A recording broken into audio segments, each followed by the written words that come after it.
I'm here today to advise you that based on advice provided to me by our cyber experts, Australian organisations are currently being targeted by a sophisticated state-based cyber actor. This activity is targeting Australian organisations across a range of sectors, including all levels of government, industry, political organisations, education, health, essential service providers and operators of other critical infrastructure. We know it is a sophisticated state-based cyber actor because of the scale and nature of the targeting and the tradecraft used. The Australian Government is aware of and alert to the threat of cyber attacks.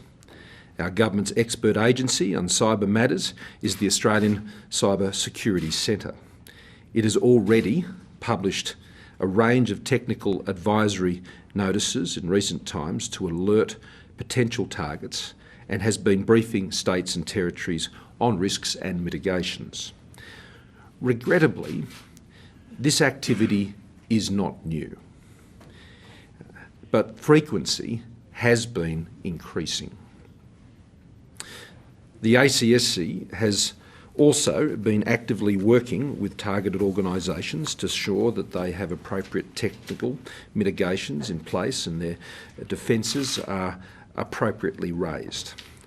Thanks to the cooperation between the affected entities, the Australian Cyber Security Centre and a range of private cyber security providers, we have been working together to thwart this activity.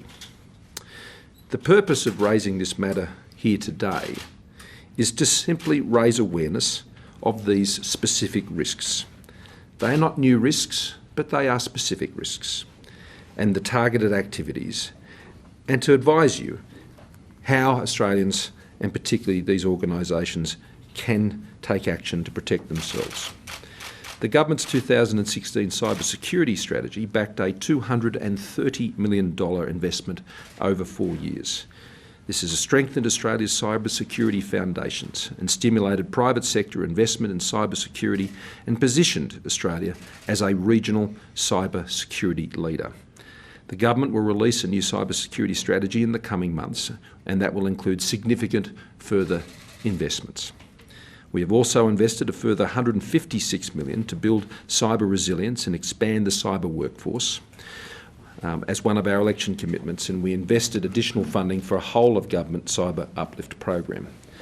But in this environment, of course, and increasingly, there is always more to do, and we must continue to work together. Cyber security is a whole-of-community effort, government, industry and individuals. That is why we are raising this matter today, to raise awareness of this important issue and to encourage organisations, particularly those in the health, critical infrastructure and essential services, to take expert advice and to implement technical defences to thwart this malicious cyber activity. Australia has some of the best agencies in the world on these issues, and Australians, like I believe, have confidence in those organisations, and they are doing their job and they're doing it effectively. But that is not to diminish or discount the risks that we now face in this modern world. These risks are present, they will continue to be present. It is part of the world in which we live, and it is why these investments are necessary and the protections we put in place are necessary. The way we have to work together is necessary, and we will continue to do everything we can to keep Australians safe. I'll ask the Minister for Defence to make a further statement, and then we have time for a few questions. Well, thank you very much, Prime Minister. And there is no doubt that malicious cyber activity is increasing in frequency, scale, in sophistication and also in its impact. This activity harms Australia's national security and also our economic interests. It's vital that all Australian organisations are alert to this threat and take steps to protect their own networks. All Australian organisations who might be concerned about their vulnerability to sophisticated cyber compromise can take these 3 simple steps to protect themselves. Firstly, patch your internet-facing devices promptly, ensuring that any web or email servers are fully updated with the latest software. Secondly, Ensure you always use multi-factor authentication to secure your internet access infrastructure and also your cloud-based platforms. And thirdly, it's important to become an ACSC partner to ensure you get the latest cyber threat advice to protect your organisation online. Today, the Australian Cyber Security Centre and the Department of Home Affairs have published a very detailed technical advisory, which is available at cyber.gov.au. Now, this advisory provides all the necessary steps that Australian organisations must take to detect and also to mitigate this threat. I'd like to take this opportunity to thank sincerely the Australian Cyber Security Centre and the Department of Home Affairs for their work on this matter. They 24/7 protect the Australian government, Australian organisations and individuals. Finally, can I remind all Australians that cyber security is a shared responsibility of us all. For further advice on how to protect yourself from cyber threats, I urge all Australians today to visit cyber.gov.au for all of the information you need to keep your organisation and your family safe online. Thank you, PM. Thank you, Linda. Just as also a matter of process, advised the Leader of the Opposition's office last night at about 7:30. Last night I was also able to get that same message to the Premiers and Chief Ministers, and a number of them have already been involved working with our agencies on these issues. And in addition to that, there'll be further technical briefings conducted with the states and territories today. To reinforce the point, we raised this issue today not to raise concerns in the public's mind, but to raise awareness in the public's mind. This is the world that we live in. These are the threats that we have to deal with.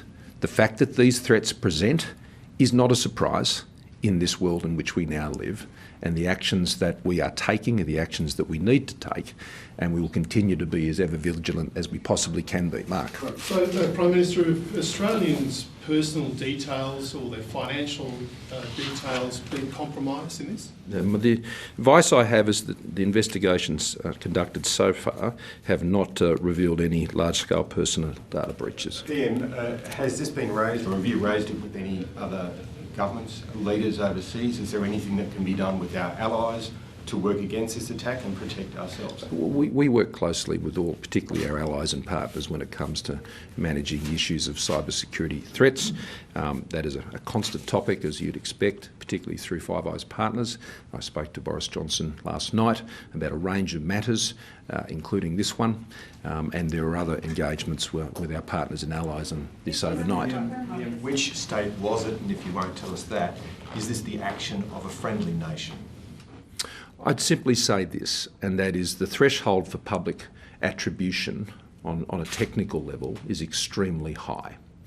And so Australia doesn't engage lightly in public attributions, and when and if we choose to do so, was also always done in the context of what we believe to be in our strategic national interests. What I simply can confirm is there are not a large number of state-based actors that can engage in this type of activity, and it is clear, based on the advice that we have received, that this has been done by a state-based actor with very, very significant capabilities. Is the action of a friendly nation? No, I've made my statement on the issues you've raised. Just to understand scale, Prime Minister, there was quite a list of sectors and levels of government that you're talking about. Can you break that down into entities? Are we talking the hundreds here, the thousands who have been targeted? Well, there are many that have been targeted, but in terms of their success, that is not as significant. And as I said, the investigations undertaken to date are, as I relayed to Mark in his question. So we will continue to work closely with the agencies. As I said, today is about raising the awareness. And obviously those who are engaged in this are not doing this to help us. That's certainly not their intention, and so you could describe it as malicious, and that is why our awareness levels need to be raised. And I really do want to thank particularly the private sector operators that we've been working closely with. The ASD has a very good relationship with organisations around the country, and the contact and the disclosure that takes place and the engagement of our agencies working closely with them has been excellent, and I want to thank them for their vigilance. But it is a reminder, again, that these things don't just occur in relation to state-based actors. We're aware of criminal-based cyber activity that is we're aware of has been affecting other corporates at the moment. You'll be aware that there are some other cases that are going on at the moment regarding Lion and a few others. They are not related to these events. They are other events. Catherine. Prime Minister, when did this attack start, and when was it brought to your attention? And also, you said you're raising it to raise awareness in the community and business and governments, but is there something about the scale of this attack that is unprecedented? Well, I don't know if I'd use that word. As you recall, some time ago, I spoke of these issues in the Parliament, and this is ongoing activity. It hasn't just started. This is a constant threat to Australia, as it is to many other nations, and you'd be aware of many other nations having highlighted similar activity in their jurisdictions. So this has been a constant issue for Australia to deal with. And so I wouldn't say that there's been any one event or any one instance. I mean, we have been dealing with cyber security threats from state-based actors for some time, and I've alerted the public to that before. So it has been an issue of ongoing management, defence and cooperation, working with private operators, other governments, all levels of government and other organisations. Just to follow that up, PM, has it intensified in the last week or month? Is it like, what has prompted you to make as I said in my statement, I said the frequency has been increasing, and its frequency has been increasing. What time frame? Over many months. You say we haven't sort of reached the threshold for public attribution. That's not going to stop people speculating it's China, particularly in light of their anger and trade retaliation and things like that for your advocacy of an inquiry into coronavirus. What do you say to people who will link it to China and who will naturally think it is China, given they have form in this field? Well, I can only say what I've said. The Australian government is not making any public attribution about these matters. We, though, are very confident that this is the actions of a state-based actor. We have not gone any further than that. I can't control what speculation others might engage in on this issue or, frankly, or any other. I've simply laid out the facts as we know them and as we've disclosed today. Obviously you're not going to reveal which state-based actor, but to confirm, do you know which state this is coming from? Well, as I just said, the threshold for attribution on these issues is very high. I'm asking you, do you know where it's coming from? This is my answer. I'm saying the threshold for being able to answer your question along those lines is very high. What I can confirm with confidence, based on the advice, the technical advice that we've received, is that this is the actions of a state-based actor with significant capabilities, and there aren't too many state-based actors who have those capabilities. Prime Minister, why do you think these institutions in these sectors that you've outlined have been targeted? Well, it's as I've indicated, it's quite broad-based. And we've seen similar activity across a broad base in many other jurisdictions around the world. And I think what that does is just highlights that this is part of the new world we live in. Regrettably, this is not peculiar. This is part of the many threats that Australia has to deal with. And I think that highlights, the government's early action under the former Prime Minister, and I remember being there with him on the day when the cyber security strategy was released. That was a forward-thinking plan with forward-thinking investments, and they are investments that I have continued on as Prime Minister at the time I was Treasurer.